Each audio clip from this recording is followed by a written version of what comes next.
Salut tout le monde, pensée du jour numéro 46. Aujourd'hui, on va parler de quoi faire quand on a une journée d'entraînement difficile ou une séance d'entraînement qui est difficile. Avant ça, un petit mot sur les nouvelles du jour. Nouveau podcast disponible aujourd'hui avec Jean-Marie Péoche du podcast L'Atelier Fit. Il coach également à CrossFit Louvre 3 à Paris. Donc allez checker l'interview maintenant disponible en podcast et en vidéo. On parle prépa physique rugby, on parle comment intégrer la neuro dans la prépa physique, on parle CrossFit, éducation des coachs, les défis de devenir head coach, vu que maintenant Jean-Marie est head coach dans la salle où il coachait avant. Très très bonne interview, donc je vous recommande. Surtout le segment bonus à la fin.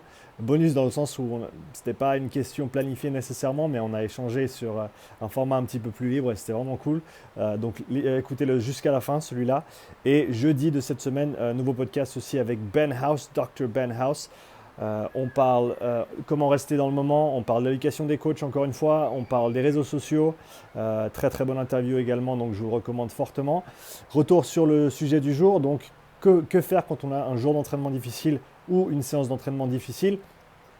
La première chose déjà, je pense que c'est important de ne pas paniquer, dans le sens où on pense trop souvent que l'entraînement va être linéaire, que les progrès vont être linéaires, que les ressentis vont être linéaires, mais quand on travaille avec un système aussi complexe et chaotique aussi des fois que le corps humain, avec toutes les entrées et les sorties, input-output qu'il peut y avoir, c'est impossible de déterminer à l'avance comment on va se sentir pendant une séance ou pendant un jour.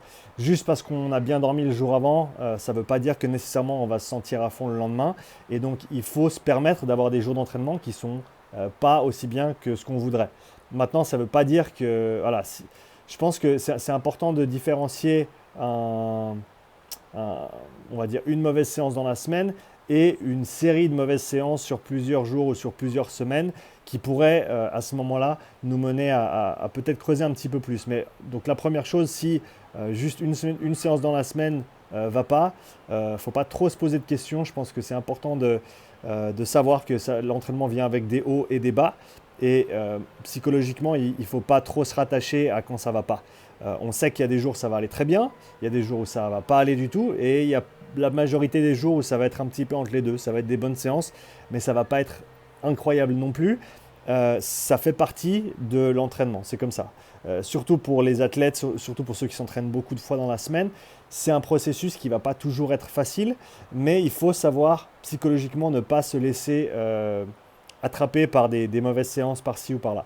Maintenant, si on commence à voir une tendance sur plusieurs jours ou sur plusieurs semaines, là, il faut commencer à se poser des questions. De même que si on a une mauvaise séance et que ça peut être intéressant de regarder ce qu'on a fait le jour d'avant et même 2 jours avant, et de voir notre état de fatigue, de voir notre état émotionnel aussi, état psychologique, repos, est-ce qu'on a bien dormi ? Est-ce qu'on est dans une situation nouvelle? Est-ce qu'on a pris l'avion il n'y a pas longtemps? Est-ce qu'on n'a pas pu adhérer à notre routine habituelle à cause d'un facteur ou d'un autre? Toutes ces choses-là sont très très importantes quand on parle de comment on se sent à l'entraînement.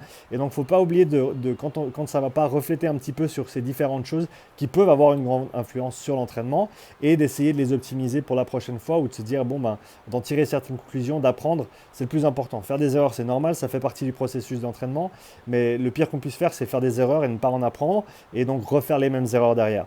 Donc, par exemple, est-ce qu'on a trop chargé sur 2 jours de suite, ce qui fait que le troisième, on est simplement à plat et on n'a rien dans les jambes, on n'arrive pas à pousser, c'est très bien possible.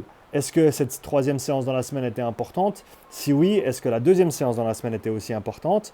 Et comment est-ce qu'on peut optimiser l'organisation de l'entraînement sur la semaine pour faire en sorte que les entraînements principaux, intenses et importants, qu'on soit 100% récupérés pour donner notre plein potentiel ou avoir un rendu maximal sur ces séances-là pour pouvoir en tirer tous les bénéfices. C'est très très important. J'ai parlé assez souvent, surtout dans le cadre de la préparation physique pour le rugby, d'un entraînement type polarisé. On va favoriser 3 jours dans la semaine qui vont être nos jours de haute intensité. On va essayer de condenser notre volume et notre intensité de tout ce qui va être dur sur ces jours-là. Et ensuite avoir le reste du temps, comme c'est dans le non polarisé, donc de basse intensité, quelque chose qui va être très très light. En général, si on travaille avec ce format-là, les jours light devraient être plus simples qu'on ne le voudrait. Donc si tu sors d'un jour light et tu sens que tu n'as pas fait grand-chose, c'est très certainement que tu as fait ça très très bien.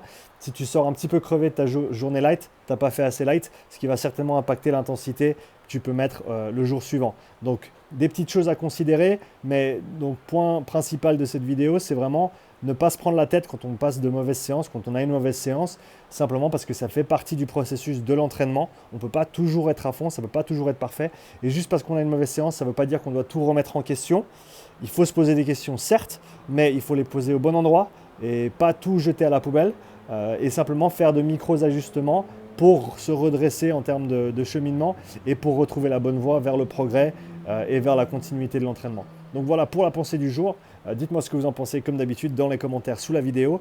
Merci, un grand merci à tout le monde pour tout le soutien que vous me donnez ici sur la chaîne. On vient de passer les 2000 abonnés, donc je ne pourrais pas le faire sans vous bien sûr. Donc un grand merci à vous tous qui regardez. Ça fait vraiment plaisir de construire cette petite communauté sur YouTube ici. Donc continuez à regarder, continuez à commenter et à demain pour une nouvelle vidéo. Ciao!